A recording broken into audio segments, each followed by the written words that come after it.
Bismillah ar-Rahman ar-Rahim. So yesterday we were speaking about this masla where somebody orders him to marry him off a person of standing, a person, a rich person, marry a woman, then he marries him to somebody else's slave, then it's permissible according to Imam Bonifa. And Saibin says it's not permissible because uh, the order will be that which is normal and that will refer to marrying in, that which is a custom and that will be marrying in kufu. So now Imam Bonifa rahmatullahi replies as he said, Kulna al-urfu mushtarakun.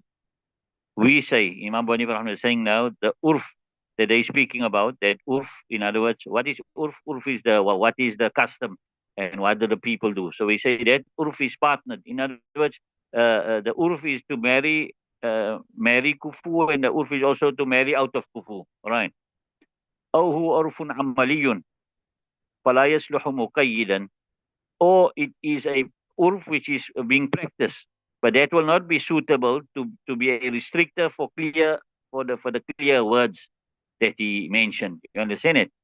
So because he mentioned a woman, and that clear words will include somebody else's female slave, therefore this urf, although it is being practiced, it is not suitable to restrict the clear words that came in his command. وذكر في الوكالة أن اعتبار الكفاءة في هذا استحسان عندهما. And Imam Muhammad Rahmani in Mabsuti mentions in Kitab al-Wikala that the consideration of kufu in this particular masla is istihsan. In other words, there's some deeper logic there, according to Sahibain. لأن كل واحد لا يعجز عن التزوج بمطلق الزوج فكانت الاستعانة في التزوج بالكفو والله أعلم. Because everyone is not unable to marry with any spouse, with the general spouse, right? So seeking assistance in marriage is kufu, is to get a kufu. You understand it? So when you ask somebody to find for you somebody for marriage, right? That means you want that person to find somebody suitable in your category, right? Because if it was just any woman that you can get, then that you could have even gotten yourself, right? Babul Mahri, the chapter of Meher. قال ويصح النكاح وإن لم يسمي فيه مهرا. And marry a nikah is correct, even though he didn't mention in it meher. لأن النكاح عقد انضمام وازدواج لغة. Because nikah is a transaction of joining, and izdiwaj also same from a linguistic aspect. What's the meaning of nikah is to join. فَيَتِمُّ بِالزَّوْجَيْنِ. So it will be complete with the husband and wife. Right. So what they're saying here is that the nikah will be correct even though meher wasn't mentioned, because the nikah means to join, and as long as the ijab and kubul is there, which is the rukans of the nikah, then the nikah is done even though meher wasn't mentioned. ثم المهر واجب شرعا إبانة لشرف المحل. Then the meher is wajib from the side of the Sharia to show the honor of the place. In other words, why do you pay meher? To show the honor of the what you're paying the meher for. You're right? فلا يحتاج إلى ذكره لصحة النكاح. So there is no need to mention the meher for the nikah to be correct. وكذا إذا تزوجها بشرط ألا مهر لها لما بينا. Likewise, if he marries her with a condition that there will be no meher for her because of what we explained, that the nikah will still be correct. The nikah will still be correct, although he still has to pay the meher, right? Even if he marries her with a condition, there's no meher for her, he still has to pay the meher, but the nikah will be correct. وَفِي خِلَافُ مَالِكْ رَحْمَةُ اللَّهِ عَلَيْهِ. He says here, the nikah is not permissible if you marry her with a condition that she won't get any meher. وَأَقَلُّ الْمَهْرِ أَشْرَةُ دَرَاهِمَ. And the least amount of meher is 10 dirhams. وقال الشافعي رحمة الله عليه ما يجوز أن يكون ثمنا في البيع يجوز أن يكون مهرا لها. Right. Imam Shafi rahmat. So 10 dirhams is the least. So how much? Zakat is 200 dirhams, right? And 10 dirhams is one 1/20th of the zakat nisab will be the least meher. Right. Imam Shafi rahmat says that which is permissible to be a price in a sale will be permissible to be a meher for her, right? So he's saying here that whatever is, uh, you can go to the shop and you can buy something. Whatever you can buy something from the shop, what that amount of money will be permissible to be a meher for her. Then what you go there? لأنه حقها لأنه حقها, because the meher is her right. فيكون التقدير إليها. So stipulating the meher is handed over to her. She's got the right to stipulate the meher. ولنا قوله عليه السلام لا مهر أقل من 10. Our dalil is Nabi Kareem, so some statement. There is no meher less than 10 dirhams. Although they got here that hadith is zaif, right? Anyway, وَلِأَنَّهُ حَقُّ الشَّرْعِ وُجُوبًا إِظْهَارًا لِشَرْفِ الْمَحَلِّ. And because the meher is the right of the Shariat. Well, the meher is the right of the Shariat, which is wajib, and to make apparent the honor of the place.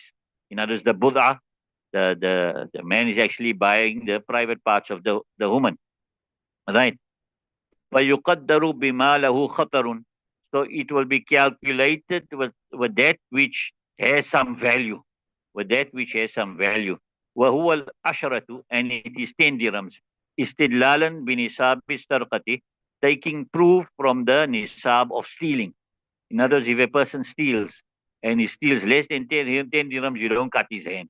But if he steals 10 dirhams, then you cut his hands. So making qiyas on the nisab of stealing, they've said that the least meher is 10 dirhams, because you are purchasing something, and so you need to be so you need to value it, because it's a valuable place. So you need to value it with something of value, and that is the 10 dirhams. ولو سمى أقل من 10 فلها العشرة عندنا. And if he mentions less than 10, then she's going to get 10 according to us. وقال زفر رحمه الله مهر المثل. Imam Zufar says she's going to get meher misal. So in other words, say I marry you for 5 dirhams. So we say she's going to get 10 dirhams. Imam Zufar says no, she must get meher misal. We'll explain just now what is meher misal. Right? لأن تسمية ما لا يسلو مهرا كعدمها. So Imam Zufar Rahmallah's proof is, he says that mentioning that which is not suitable to be a meher is like not mentioning the meher. It's the same like not mentioning. So when he mentioned 5 dirhams, it's like he didn't mention any meher. And when you don't mention any meher in a nikah, then you go back to meher misal. Right. ولنا أن فساد هذه التسمية لحق الشرع. Our dalil is that the corruption of this tasmiyah, of this mentioning, is due to the right of the shariat. Right? In other words, why that 5 dirhams that he said, why was that tasmiyah fasid? That tasmiyah was fasid because of who? Because of the right of the shariat. Because the shariat says the lease is 10. See, she was happy to take the 5 dirhams. So in this case, it's not her right. It was the right of the shariat, right? وَقَدْ صَارَ مَقْضِيًّا بِالْعَشْرَةِ. And the right of the shariat can be fulfilled with 10, right? فَأَمَّا مَا يَرْجِعُ إِلَى حَقِّهَا. And as of that which returns to her right, فَقَدْ رَضِيَتْ بِالْعَشْرَةِ لِرَضَاهَا بِمَا دُونَهَا. And most certainly she'll be happy with 10, because she was happy with less than 10. You understand it? She was happy with the 5. So to a greater extent, she'll be happy with 10. So the only reason you're bringing it up to 10 years for the right of the shariat, not for her right here, right? So therefore we say, you can't make qiyas of so Imam is answering Imam Zufar there. He say meher misal. Wala mu'tabara bi admi tasmiyati. And we tell Imam Zufar now, and you can't make qiyas on the situation when meher was not mentioned, right? لأنها قد ترضى بالتمليك من غير عوض تكرما ولا ترضى فيه بالعوض اليسير. Because sometimes she is happy with handing herself without any compensation out of honor, and she will not be happy to hand herself over with a small compensation. See, this is a urfi thing. This is something of, it's a usuli thing. Sometimes somebody comes and buys from you now, right? And you tell them, so now he wants to pay, or he wants to pay a little amount, a small amount. So then you tell him, buy, take it for free rather. You understand? For you, for that will be honor for you to rather say, take the thing for free, don't worry, right? Instead of saying, okay, give me 10 rand. You understand it? So likewise, the woman will be happy to hand her over for free. She said, don't worry about the meher. Meher, money is not important. I rather, I'm ready to marry you for nothing. Instead of saying, no, give me 10 dirhams or 5 dirhams. You understand it? Right.